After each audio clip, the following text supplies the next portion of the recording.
Hello, my name's Bob Weiss, and today we're going to have a discussion about cybersecurity and information technology as a career. Um, Lucky for you, I've got slides. You don't have to watch my face the whole time.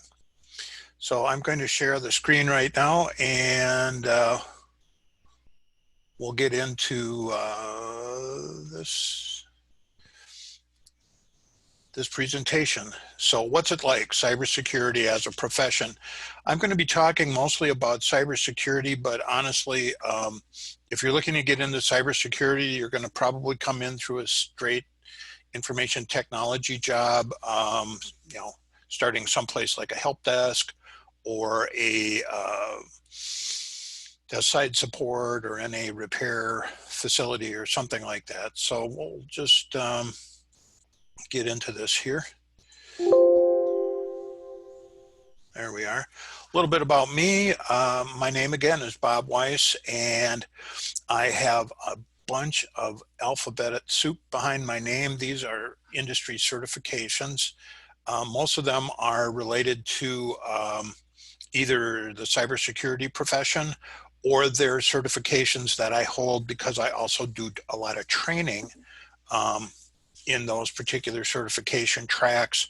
So CISSP is one of the ones that's regarded as kind of a pinnacle achievement for someone in the cybersecurity profession. I earned that back in 2015, so it wasn't that long ago. 2016, certified ethical hacker, certified advanced cybersecurity practitioner, and then A+, Network Plus. And my very first certification I earned back in 2002. It was Microsoft Certified System Engineer. So I have a career spanning 20 years of experience, and and I am the founder and co-owner of WiseCo Group and Wise Guys Computer and Network Support. We started our business in 2001. I have offices in Bayport, Minnesota, which means that I work from my home. I worked from my home before it was like a thing you had to do because of this pandemic. So in any event, I've provided computer and network support, website design, website hosting, email hosting, internet security services to individuals and small business clients in eastern Minnesota and western Wisconsin.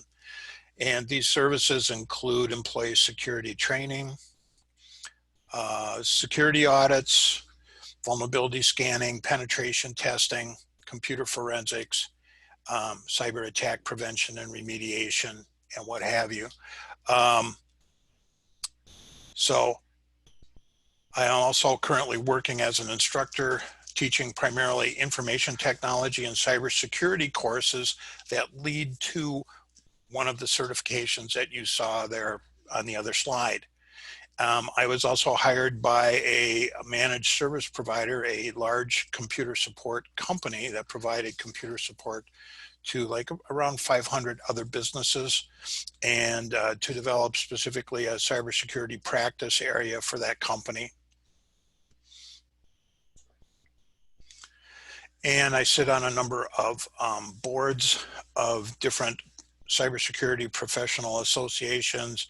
I've been a speaker at local and international cybersecurity events, conferences, and what have you. My LinkedIn profile is up here, is Wise Guys. Twitter handle is Wise Guys. Actually, my LinkedIn profile is Wise Guy, not with the S, that's a typo. Sorry about that. And then I have a cybersecurity blog at wiseguyscybersecurity.com. Love for you to check it out sometime, and if you like what you see there, return. So let's talk about choosing a career. I've got a number of questions here that Junior Achievement provided for me. Some of them I'm answering, and some of them I've got some other things that I wanted to share as well. But I did not really figure out what I wanted to be when I grew up until I was 44 years old. And you're all in high school, so you're thinking 44 years old, was already grown up. Well, yeah.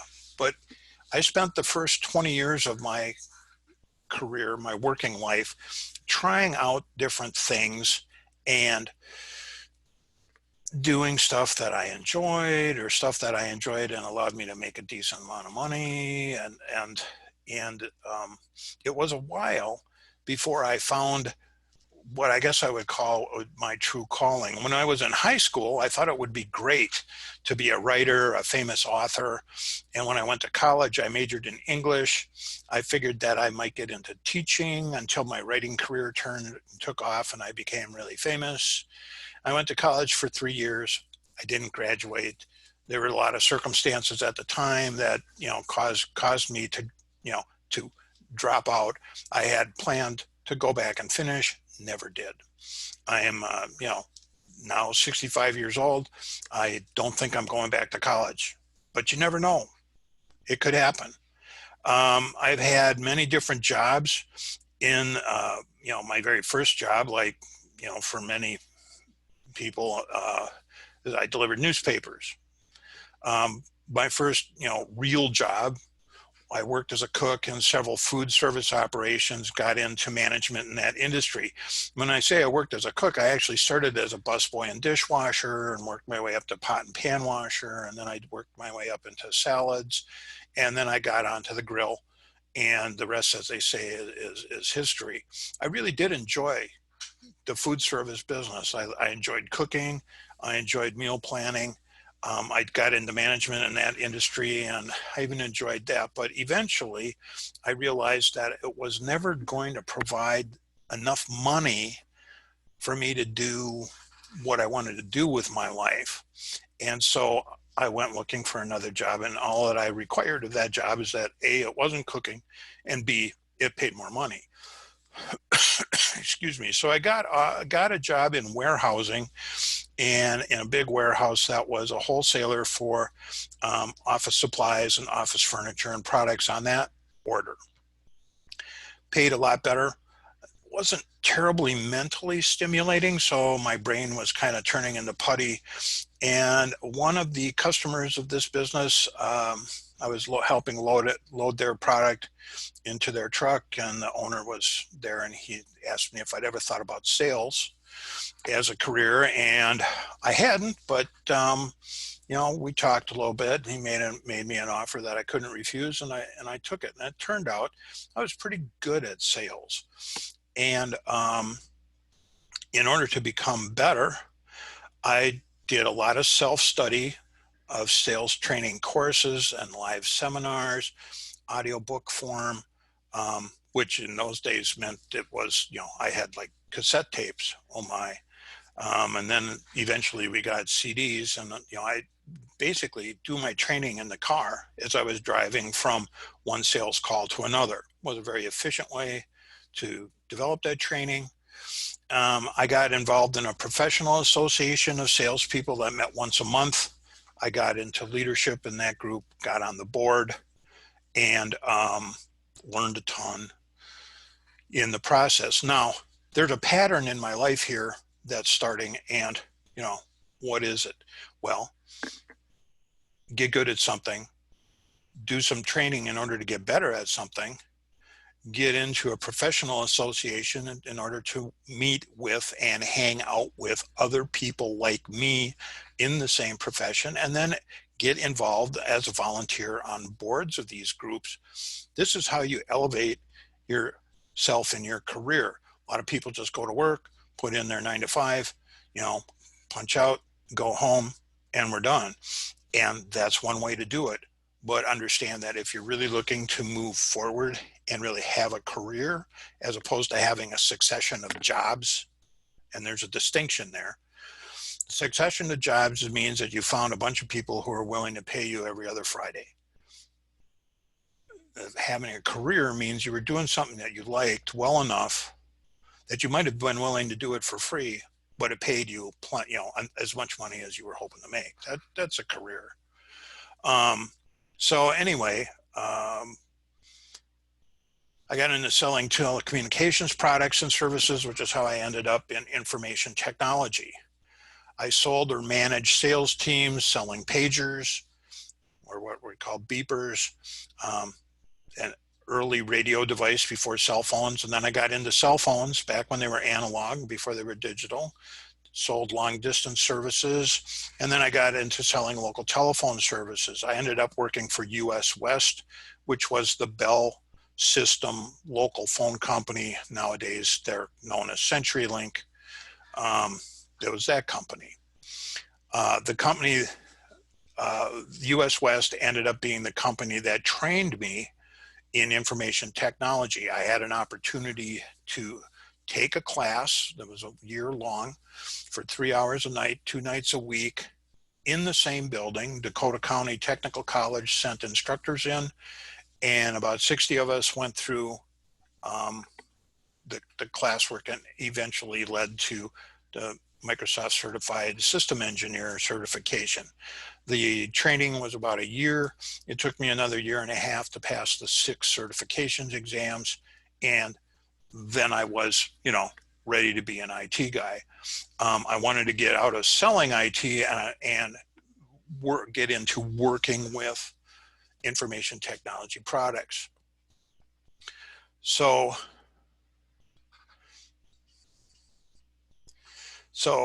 the first job, well, there's some questions here. First job I ever had, how did I get hired? Most of the time, back in the 70s and early 80s, when I was starting working, you found found jobs in the help wanted sections of the Sunday paper. Well, the help wanted sections barely exist anymore, and that's not how you're going to do it. So let's talk about this. How are you going to get hired today? Well, I've gotten most of my best job opportunities handed to me without looking for them, by using the LinkedIn platform to basically promote myself and my skill set on the web. So what LinkedIn lets you do is put your work experience in and your educational experience into a form that's searchable by recruiters and business owners and people who are looking for talent.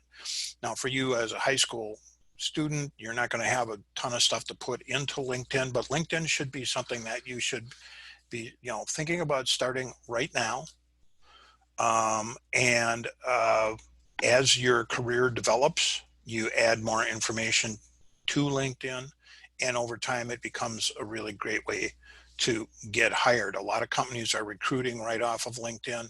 And when I say, I didn't have to, I didn't look for these jobs, they came and found me. Well, I was self-employed for most of my life in my business that I created in 2001.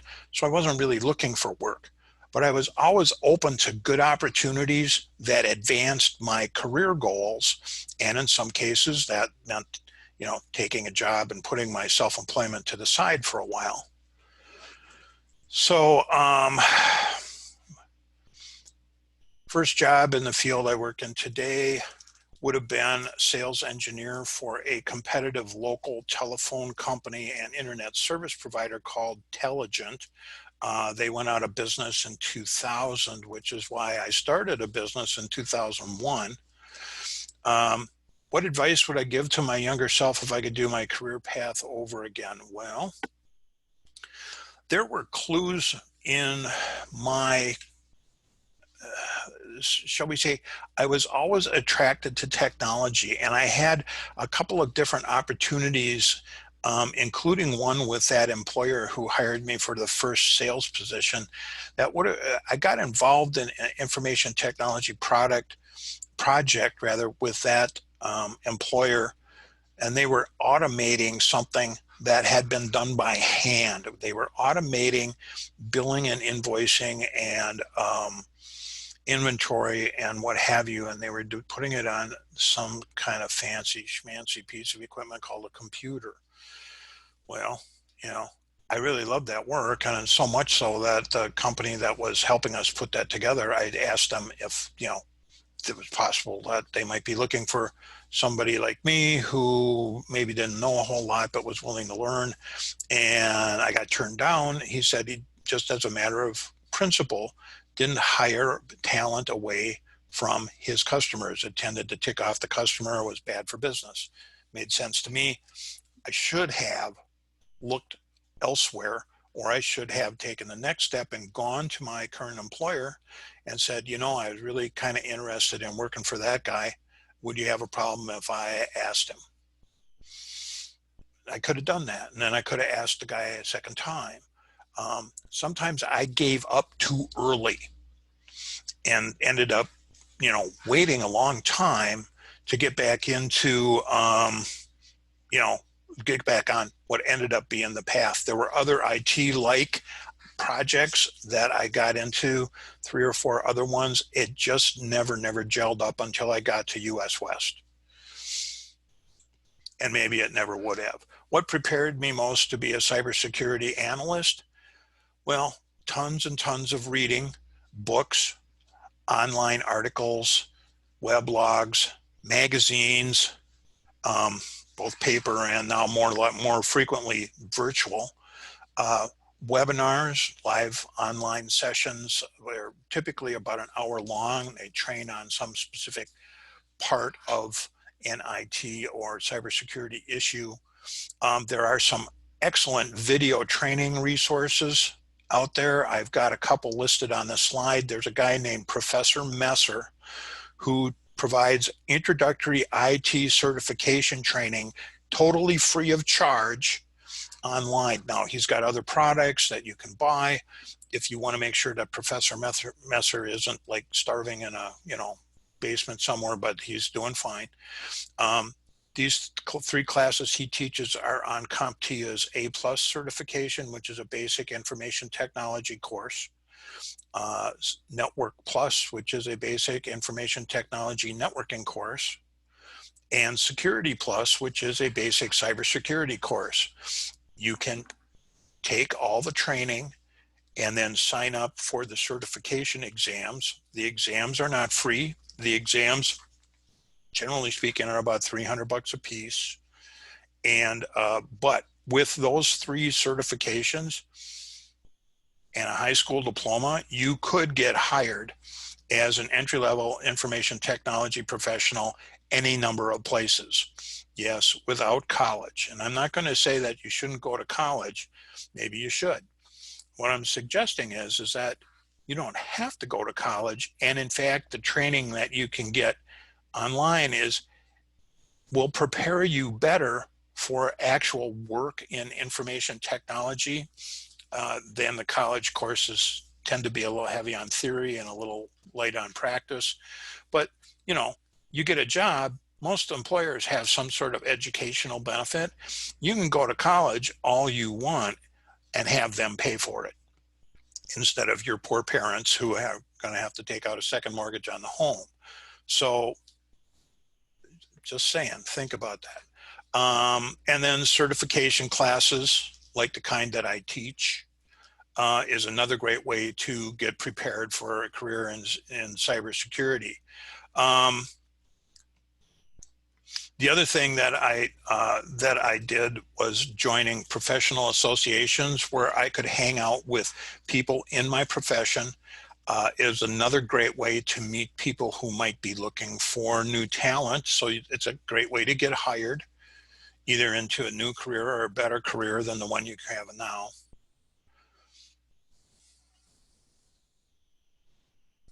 So landing a job, what tips do I have about successful job hunting? What was unsuccessful for you? Kind of talked about this. These days, you just have to have a LinkedIn profile. You just do. So, you know, let's get that done. If somebody wants me to come back and do a LinkedIn class, I can do that. Or I can send you to resources online where people already talk about how to do a LinkedIn profile properly. Writing a resume, Okay, so everybody needs a resume. Used to be you put one in an envelope, put on a stamp, and mailed it. Nowadays, you send it as an email attachment, usually with a cover letter. Your cover letter is designed to take your resume and feature the things in your resume that fit the job description that you read about, for the job. The resume should be 1 or 2 pages at the maximum. Less is better, because on your resume, you're going to have the link to your LinkedIn profile. Your LinkedIn profile is where you can put all the gory details about everything you've ever done that looks like work, long form. Why? Well, because somebody who's hiring is going to read the cover letter and see if you have the first clue about understanding what it is that they're looking for. This is the first place that you can get eliminated from further consideration. So you'll want to spend a little time on the cover letter. The resume is supposed to be a teaser. It's supposed to be like a movie trailer. It's just supposed to get them into the theater, and the theater in this case is your LinkedIn profile. So if you make it past the cover letter and the resume and you get them into your LinkedIn profile, there's a much more likelihood that you're going to get hired, or not hired, to get interviewed, or at least get a phone interview. Job interviewing. What's the biggest mistake of job interviewing? Well, I'll tell you, you need to spend some time researching companies. If you're going out on an interview, you want to go onto Google and Google up the company name and look at their website and look at all the stuff that they think is important enough to put on the website, and find out about their products and find out about their customers, and put together some questions, because they're going to ask you if you have any questions. And what they're looking to find out is if you were interested enough in the company to do some research and get some questions. Now, it's kind of like interviewing for a job is a little bit like dating, in that, you have to hold up a two-way conversation. You have to seem interesting to the other person, but you need to be interested in the person you're with. Otherwise, it's like one date and that's it. We're not answering your phone call, or we blocked you on text, or whatever. So make sure you do some background research on the company. Anything unique to consider if you want to enter my career field. It's really, really rare to leave school. And I don't care if you've got a master's degree in cybersecurity, which, by the way, you can get a master's degree in cybersecurity at, like, St. Cloud State's got one. It's really unusual to go straight into cybersecurity. You will start in a traditional IT role so that you get the background in how things work, that the cybersecurity stuff that you know about makes sense on the network. So just plan on spending a little time in, basic IT. How do you come to agreement about how much to accept in wages and salary? I've rarely been able to talk them up from what they came at with a initial offer. I don't know if that means that I'm a crappy negotiator. It might. The one time that I was able to negotiate wages for myself was when I got called in 2015 by the managed service provider, and they wanted me to come and set up this cybersecurity program for them. And I had a business. I was doing fine. I didn't need their work. Wasn't even sure I really wanted to work for them. I'm not really big on working for other people. Part of the reason for that is that I have a hard time, I'll figure out a way that I want to do something, and then I want to do it that way. And when you're working for other people, they may have an opinion that's contrary to yours. If you can survive that, then you'd be a great employee. For me, that was always difficult. Um, but in this case, I wasn't desperate for the work, and I was able to, I mean, I did ask for more money than I got, but they restructured it. I was looking at an all salary deal, and they restructured it so that I had a smaller salary with a bonus opportunity that was based on how many billable hours I went out on. And that worked out okay. I ended up making, the kind of money I was looking to make there. And all in all, it was a great experience professionally and a profitable one from an income standpoint. But for the most part, you're going to take it or leave it. Usually when I'm in the first interview, I'll ask them what the range is for the position, because there's a starting range that might be like $17 an hour. There's a more, like, we've given you as many raises as we can, and then it might be $25 or $28 an hour. And, typically you want to land somewhere in the middle, unless of course you're starting from scratch and it's your first job, in which case you can expect to start at the bottom and you'll just have to, work your way up.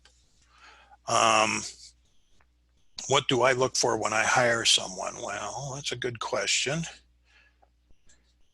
So I'm hiring for information technology role, or I'm hiring for a cybersecurity role. Traits I'm looking for are curiosity. You really need to be curious about things. Why does it work that way? How does it work? Who thought this idea up? How does this work with other stuff that I'm working with? Curiosity.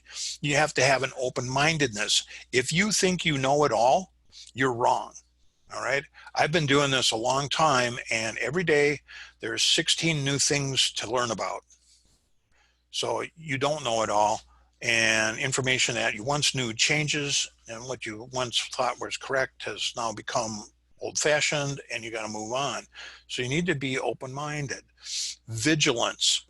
In the cybersecurity profession, it really helps if you have a deep-seated sense of paranoia about bad things happening.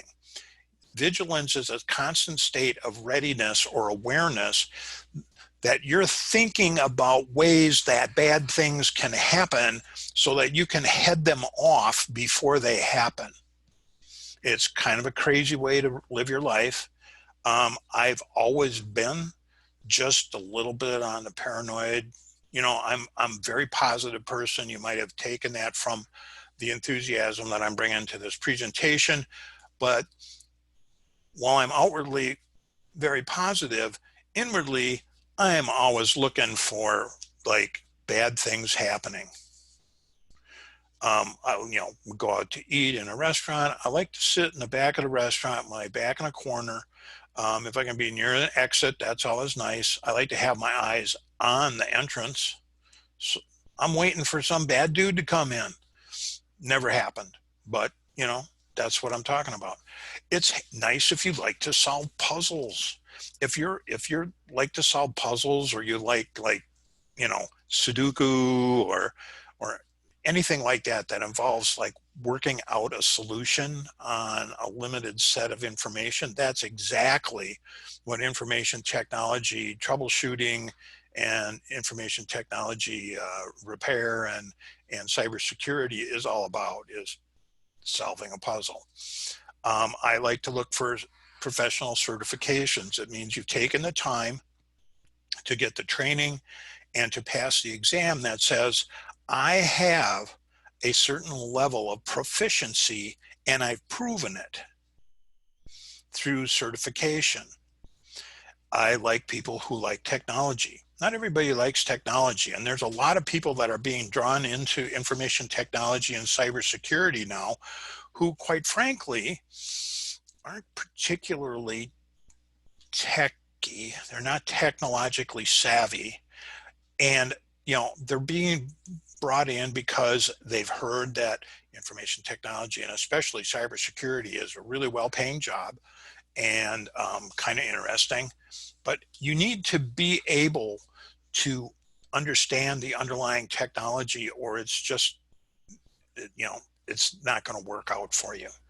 I'm looking for people who are educated. I'm happier if you're self-educated. Personally, that's important to me, but then of course I'm reflecting on my own experience. So of course I love people that are like me, that never finished college but are still educated anyway. College degree is not necessary. I won't eliminate you if you've got one. Sort of depends. For instance, I've had a couple of young men that's been the pleasure of mine to work with as interns, or whose scholastic career I followed through college. And, one of my interns spent 4 years getting a computer science degree.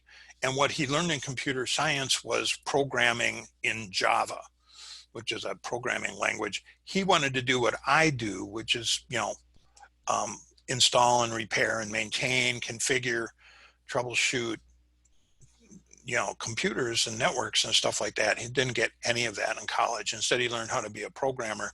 So, computer science sounds like but make sure you understand exactly what they're looking for. There are some great technical colleges like Century College that have information technology programs that lead much more directly to hardware and networking troubleshooting than programming. So just be sure you know what you're up to there. Keeping a job and building a career. My day-to-day work life, when I was doing computer support work primarily, it was different every day. You just never knew, the phone would ring and something would happen. And even when I was providing IT support for large corporations like Patterson Companies down in Eagan, it was a little different every day. And I like that. I get bored easily. So the lack of sameness, the fact that I was doing something new all the time, or if I was doing it again, I hadn't done it for a week, that was good for me. When I have a decision or a problem at work, how do I go about solving it? For me, troubleshooting is basically starts out as a very quiet sort of thought exercise. I think about things. I think about different ways to troubleshoot. I will do some testing in order to test out like theories that I have about what's wrong or what needs to be done. And then eventually, you'll work out a solution and you do your little end zone dance and you move on. My work ethic, how has my work ethic affected me? I have a very strong work ethic, especially if I like the work. I'm the kind of guy that if I like the work, I'll do it even if it's not paid. I'll work hours that aren't paid, or I'll do it. If I like the work, doing the work is not a problem. If you're finding yourself hating the idea of going to work or skipping work or whatever, you got the wrong kind of job. You need to get out of there and find something else. The other part of my work ethic is that is something I learned from another gentleman years ago, is that if it's worth, if you're doing it, you should be proud enough to sign your name to your work when you're done. And so that's my whole approach to working. Promotion or job change taught me a valuable lesson. There's about 3 or 4 times that I worked my way up an industry and into management. And I really kind of discovered I'm not a management sort of a guy. I'm more of enjoy the hands-on aspects of the work, whatever that work is. I like being responsible for my own performance. When you get into management, you are working through other people. You have a team. Your team has a goal, and your performance and your income is going to be dependent on how well your team does, not how well you do. And if you're good with that, well, management could just be the thing. On the other hand, I know a whole lot of people that work their way up into a management position because that's the career path. You got to go, you know, you got to get into management. It's sort of like, you know, got to go to college, got to get into management. Well, no, you don't. If you don't like managing people, don't go into management. Do something else. Get more specialized training into something that pays better, that doesn't require management, you know, you getting into management. One mistake I've seen an employee made that had a negative consequences, trying to dodge responsibility for that mistake. Okay, things go wrong all the time. Own your mistakes. Don't be afraid to say, I screwed up, I did that wrong. That was my fault. I'm sorry. Don't try to pass the buck, pass the blame onto somebody else. Just be honest about it. The honesty will save you in most places, and in the places that your honesty won't save you, you probably don't want to work there anyway, and you may have been coming to that conclusion all along. So just be straight with people when you make a mistake.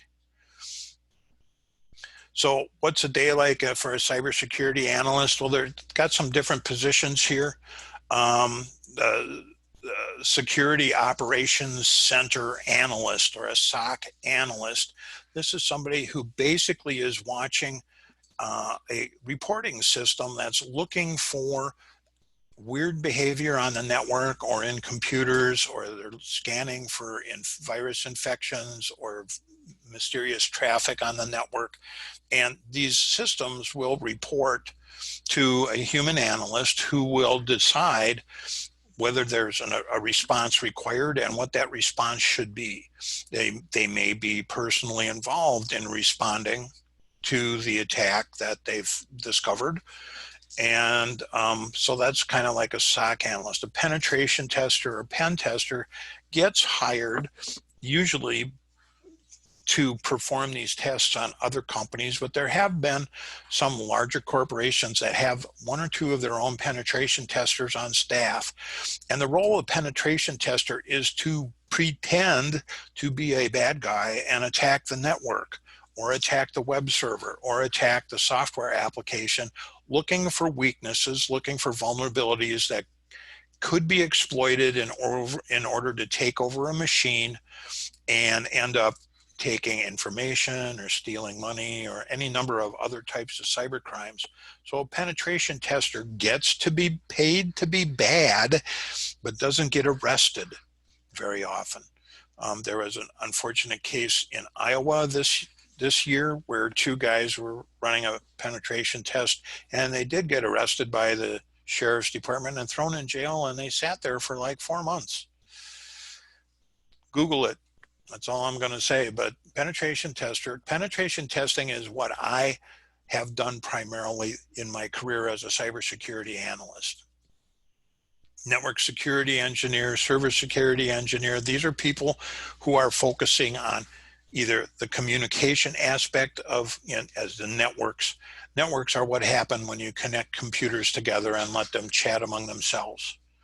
And a network security engineer makes sure that those communications are secure and can't be hijacked, stolen, or taken over by an imposter or any other number of things. A server security engineer does the same sort of work, but this time they're looking at a server. It might be a web server, it might be an application server, might be a file server, might be any number of. And what's a server? A server is a big, big, bad computer with lots and lots of power and resources that does a single thing over and over and over again. The web server just displays the web page. A file server is just a place where we store information that we might use again, you know, later, that kind of thing. So that's good. What companies hire people for this position? Well, managed service providers. You can look for, you know, go into Google and search on managed service provider, Twin Cities, or managed service providers, St. Paul. And these are companies that would hire people both for entry level, help desk type roles, entry level repair, entry level field service tech roles. So that's a good place to start. You get a lot of variety. You'll be inside the computer networks of a lot of different companies that do a lot of different kinds of business.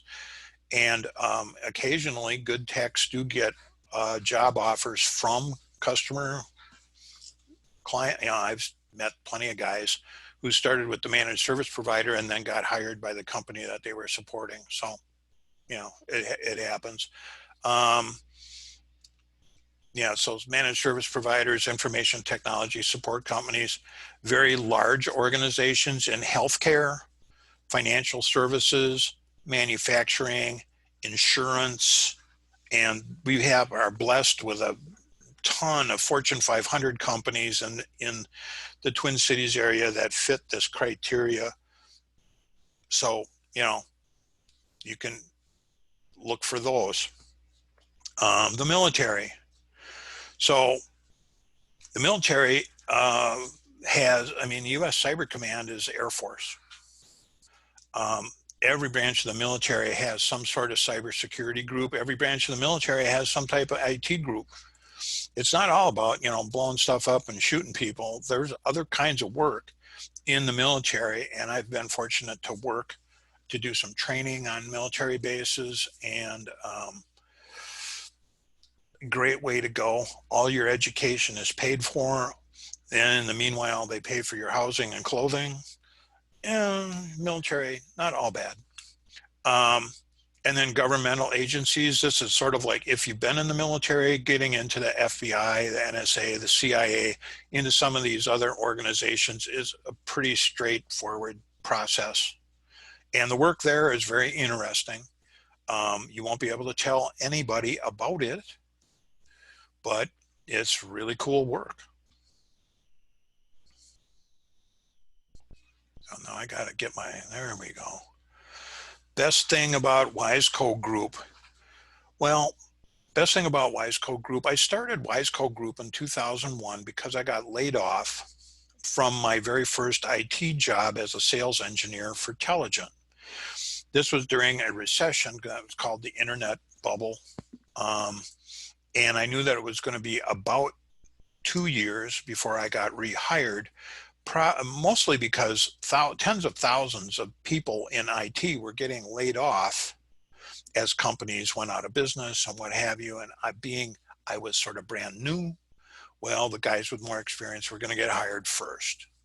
So I just did, what makes sense. And I will tell you that if you are going to start a business, starting it in the middle of a recession is the right time, because it only gets better. It's already bad, so it can't get worse. It only gets better, and it gets better because the two things. First thing is that everybody in your business that is now your competitor, you're the new competitor in the marketplace, and all your competitors are running around going, woe is me, business is bad, and they're hiding and they're not working and stuff like that. And their customers are looking for a better deal. They want to spend a little less money, and that's something you can probably offer since you're starting out and don't have a lot of overhead yet. So self-employed since 2001, started in the middle of a recession. I paid $25 for a box of business cards, and I created a website and hosted it myself. And I went to professional meetings like Chambers of Commerce meetings and other professional business networking meetings, and gave away business cards. And people called me, and I got to fix computers. It's just that simple. And from 2001, I got back into work at Quest, which was who bought US West before they were bought by CenturyLink, and in about 2003. And then I did some work in the IT department at Patterson Companies. In 2006, I went full-time and stayed full-time until 2015, when I took the job with the MSP in Woodbury. And then since 2018, I've been full-time again. And in 2014, I started doing some work as an instructor and trainer for CompTIA primarily in their IT Ready program. And I trained the A+ certification. I picked that gig back up in 2018. I've been primarily working as a trainer since that time. I'm currently training information technology security people at the Mayo Clinic in Rochester, remotely over the internet, what they need to know in order to pass the CISSP certification. My hours are flexible, but what that means is that some weeks I can take off Friday and Monday and have a 4-day weekend anytime I want, but then I might have to work like longer hours Tuesday through Thursday in order to catch up. If I don't have a lot of work, I don't make a lot of money, but if I do have a lot of work, then I'm working a lot of hours. And some weeks I work, regularly 50 hours a week, and often 60 hours a week, and sometimes 80 hours a week.